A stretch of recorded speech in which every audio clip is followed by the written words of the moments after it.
O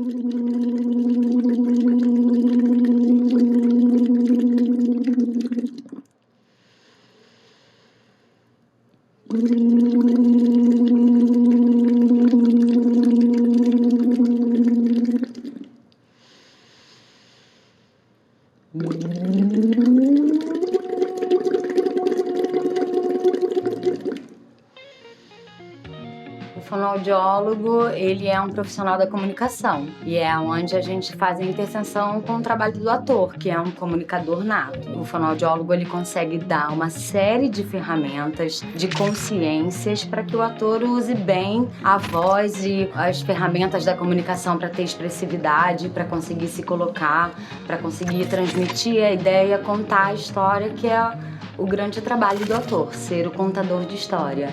O fonoaudiólogo, ele, dentro do set, ele começa trabalhando a questão até do ar-condicionado. Tá tudo gelado e ressecado dentro do set. Então, saber que você vai para esse ambiente que não é favorável à voz e saber o que fazer dentro dessa rotina de filmagem é primordial para que você consiga chegar no último dia de filmagem com a sua voz preservada. A gente começa fora do set, o trabalho de preparação vocal. A leitura do texto, a apreensão do texto, saber o conflito de cada cena, saber o subtexto, que é o que dá a grande riqueza, o conteúdo da fala, porque a palavra, ela é oca. Depois, a gente também faz um trabalho de apropriação do personagem, no entendimento de que o ator, ele tem vários espaços de atuação. Eu uso muito o método espaço direcional Boyten-Miller, que é um método da gênia Glorinha Boyten-Miller, que é uma fonoaudióloga conhecidíssima. E a primeira coisa que ela fala é que toda fala está localizada no tempo e no espaço. E subtexto, quando o ator sabe o que é subtexto, porque às vezes ele vem com uma má formação e nem essa informação ele tem, mas quando ele sabe, ele liga muito o subtexto a simplesmente emoção. É a emoção do discurso. E vem a Glorinha Boyten-Miller deixar claro que toda fala tem no mínimo 2 subtextos. Quando nós falamos, a gente sempre está dizendo quando e onde. A fala diz esses 2 subtextos, não é só emoção. E aí, o ator, ele canastra esse tempo. Ele começa a esticar a fala dele e a jogar a fala para um tempo futuro que não conta a história. Porque nós conversamos no agora e o cinema gosta dessa linguagem mais realista da fala, que é dita no agora. Então, ter a noção, a escuta, a sensibilidade para o tempo da fala, para o alcance, para o espaço da fala e para a emoção da fala, aí sim você vai dizer uma coisa que eu gosto muito, que o trabalho do ator é dizer o que não está escrito. O ator, ele tem uma tendência a acreditar que quando ele decorou o texto e ele começa a falar o texto em voz alta, já é um output. Mas na verdade não é. Ainda é um input da informação, porque aquela informação, ela estava por escrito. E a palavra escrita, ela tem regras que não podem ser puladas. O ponto final, a vírgula, o travessão, 2 pontos. O autor, o roteirista, ele precisa colocar a pontuação. O trabalho do ator é entender o fluxo de ideia. Qual é a história que eu tô contando, qual é o tamanho da ideia que eu tô contando, porque às vezes são 3, 4 frases que dizem a mesma ideia, que são uma ideia só. E ele quer botar o ponto final, ele quer botar a vírgula, ele quase se organiza ali. E organização é tudo que uma fala natural não tem. Uma fala natural é uma fala desorganizada. Então, quanto mais encadeado, quanto mais organizado, o ator também vai canastrar.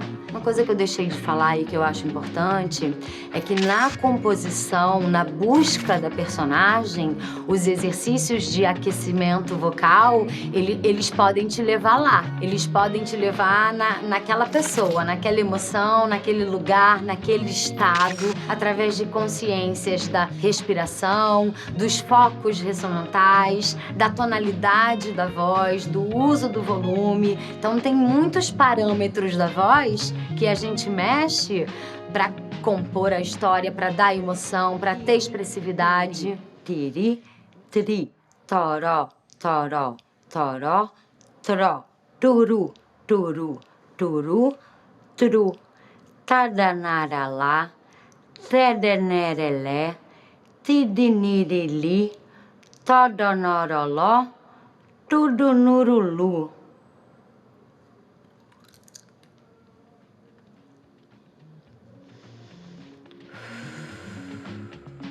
Como eu falei antes, os exercícios vocais eles estão divididos mais ou menos em 3 grupos: o aquecimento vocal, o treinamento vocal e o desaquecimento. O ator, ele tem que ter consciência de quais exercícios escolher para fazer o seu aquecimento vocal de acordo com o personagem no set, por exemplo. Se eu vou chorar, se eu vou me emocionar, se eu vou gritar, se eu vou cochichar, vou falar suave, vou fazer uma cena de sexo. Então, tudo isso, um aquecimento vocal bem empregado pode ajudar na hora do set. Mas eu acho muito importante falar sobre o treinamento vocal, porque seria o condicionamento da voz. Então, qual é a diferença entre um treinamento e aquecimento? Os exercícios são diferentes? Na verdade, não. Os exercícios, eles acabam sendo os mesmos. O que muda é o tempo e a intensidade. No aquecimento, são exercícios de ativação, então o meu tempo é mais curto e a intensidade não é exagerada. É tudo suave para ativar. No treinamento, eu já posso buscar os meus limites, entender aonde está a minha voz, qual é o tamanho dela, qual espaço ela preenche, e isso eu acho muito importante para o ator. Então, vou falar de 3 exercícios básicos que todo ator poderia executar em casa e que seria muito difícil de se machucar executando sozinho. Vou falar de 3 exercícios da etapa de relaxamento. Espreguiçar e bocejar. Então, alongar mesmo o corpo, espreguiçando, bocejando, não deixando a voz apertar na garganta, mas sempre subindo esse bocejo pro nariz e pra cavidade bucal. Bocejar, espreguiçar e fazer careta. São os 3 exercícios de relaxamento para começar qualquer treinamento ou aquecimento vocal. Nunca pulem essa etapa. Depois eu vou falar sobre respiração. 3 exercícios que é muito difícil do ator se machucar seriam o SFX. Essas 3 consoantes, elas são muito poderosas. Elas são exercícios vocais que, apesar da prega vocal não estar malhando, ela está sendo trabalhada mesmo dentro da surdez desse som, porque esse som não tem vibração de prega vocal, mas a prega vocal ela está tônica. Então você está atingindo diretamente o músculo que você quer preservar. Pode fazer o S curto, o F curto, o X curto, e também essas mesmas fricativas, essas consoantes fricativas longas.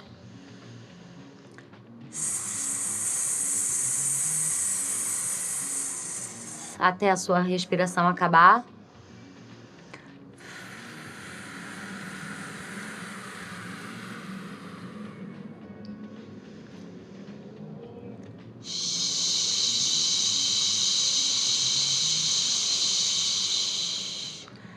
Três a 5 repetições para começar. E o famosíssimo Sifuxipá, que é uma evolução do SFX curto.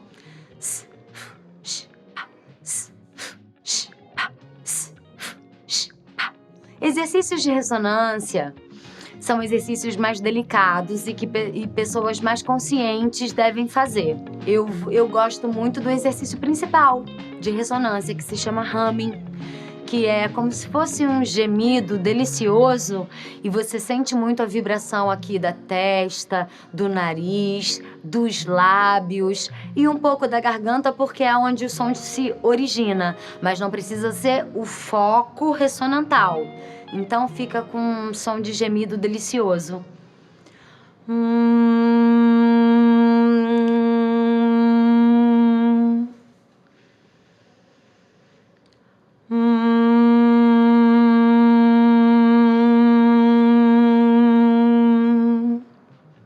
É muito importante na articulação liberar duas estruturas, lábios e mandíbula. A mandíbula é uma estrutura muito importante dentro da colocação da voz no espaço. A partir do momento que a gente abafa esse som dentro da cavidade oral, fica muito ruim de escutar, porque o som não foi colocado no espaço de atuação, parcial e externo. Então, a abertura da mandíbula, ela garante isso, ela garante que a sonoridade vai alcançar o espaço. E os lábios, eles, além de serem pontos articulatórios de muitas consoantes, eles são a grande clareza da fala. Quando o ator está diante da câmera, é muito importante ele usar o máximo de lábios, não fazendo careta.